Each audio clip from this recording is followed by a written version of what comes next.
Hi, host Eric here, host of Talking with Famous People, and I am downtown on a Tuesday night at Signify Studios.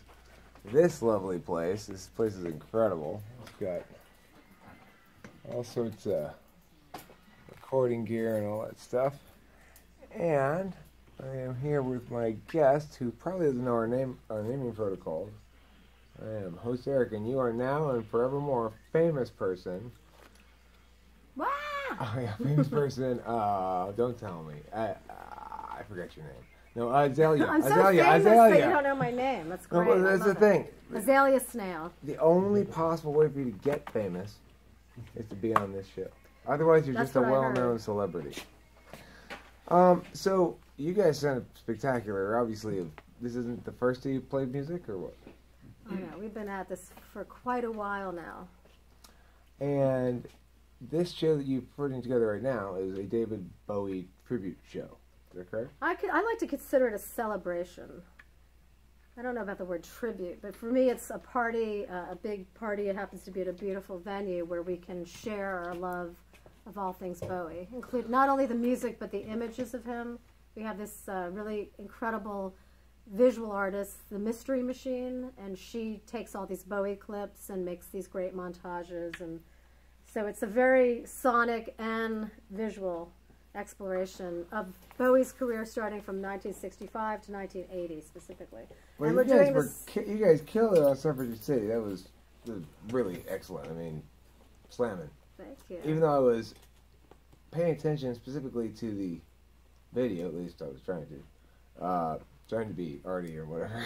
Like, come over here, zoom it all and everything. Anyway, even though I was trying to, I just started, at a certain point, just started rocking out to it because it's just such a slamming song. You guys are super tight.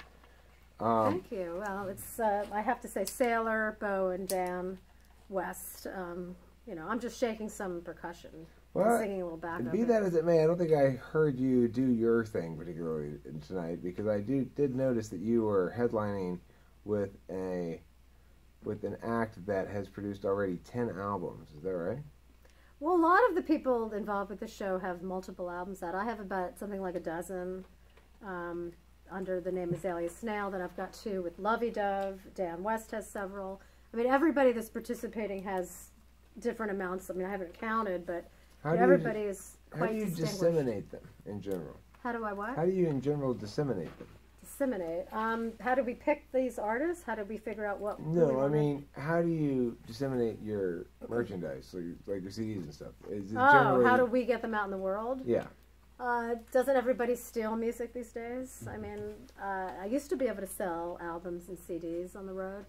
Now it seems like a lot of people just click, download.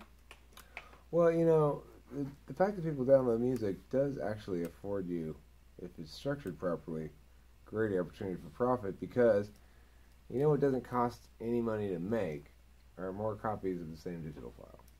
So even though it's a lower overhead thing, I mean it's a lower profit seeming, but you end up having such low overhead if you control the distribution. You know, that's the thing. Mm-hmm. Anyway, so you've been playing for a long time. You play live, I take it, a lot. Yes, I've played a lot.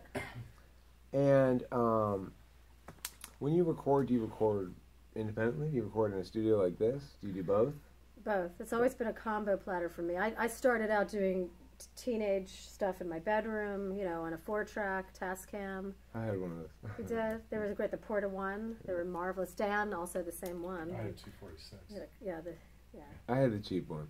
Cool. Yeah. So, yeah, started on that, and then I basically got a label to, I got signed almost immediately when I just started playing out in, like, around 1990, and then several labels put out my stuff, and I had a single with Sub Pop, and, you know, just different labels offered to put out my stuff, and I toured, and I put out records. So you've been a working musician. I've been for a while now.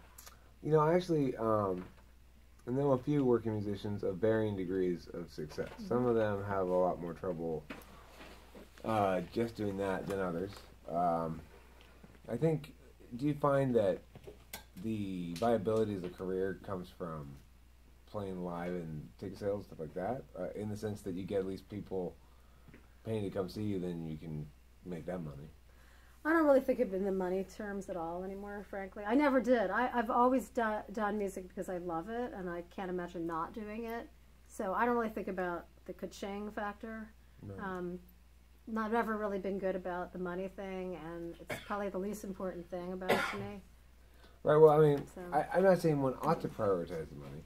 What's that? I said I'm not saying one ought to prioritize the money. Right. I'm just saying that See, regardless for me, of whether it's a money issue, Mhm. one wants to have as broad an audience as one can muster, you know. So dissemination is not just about making money off of it. It's about just getting it out there.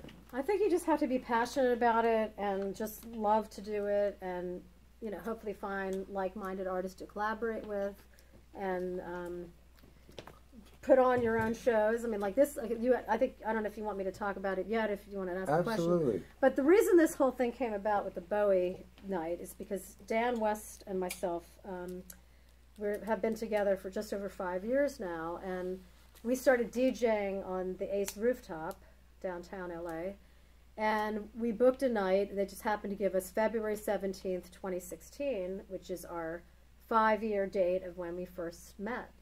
And so 5 years, as you might know, is a wonderful David Bowie song. So I said to Dan, let's call it 5 years and make it a Bowie night and all things glitter and glam, which is one of my favorite genres of music. So they gave us the night, and then about a month later, after we had booked the night, David Bowie soared off to another dimension, and so we, had this sort of extra reason to celebrate. Let me ask you about that. I mean, how do you process metaphysically mortality? I'm not too fond of it.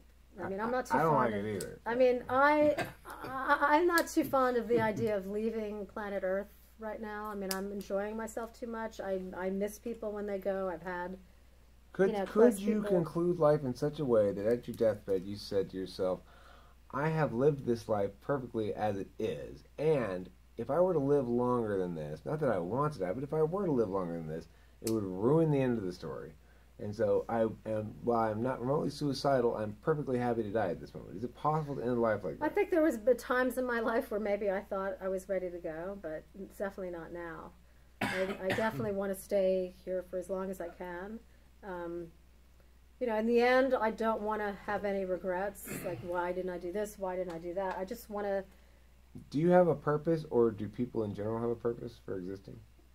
I don't know if anybody has ever figured that out, but for me, it's freedom, and freedom to love what you do, and to celebrate other people that you love and believe in.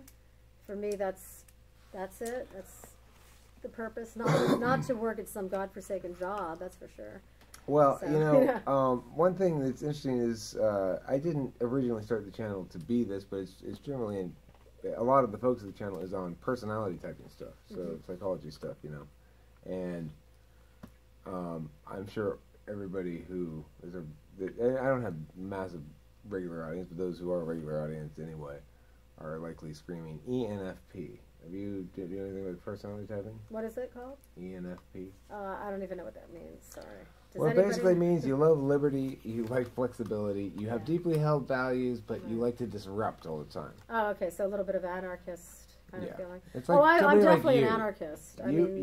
This is textbook because it just shows that it's an odd combination of an urge to disrupt, which is to say not be satisfied with the status quo, Right. but simultaneously bound by a set of values that don't change a lot, core values that don't change a lot, which is different than my type, which is a similar type, but mine is bound by abstract models more than values. So, very interesting. You a Bernie Sanders fan? Me? Yeah. No. No? Who do you want, or you don't care? I favor Gary Johnson. If I told you I was favoring Trump, you'd probably be surprised, huh? Probably would kick you out the door immediately, ASAP. Not favoring Trump. I'm a libertarian though. Okay. So that means I vote for Gary Johnson. Can we get this is a good 10-minute start. Okay. And if it's possible, I'd like to get a little bit of everybody. And then if there's some extra stuff at the end you want to add on about, like just a straight up promo stuff, then Sure. we'll do that. Okay. Okay. Cool.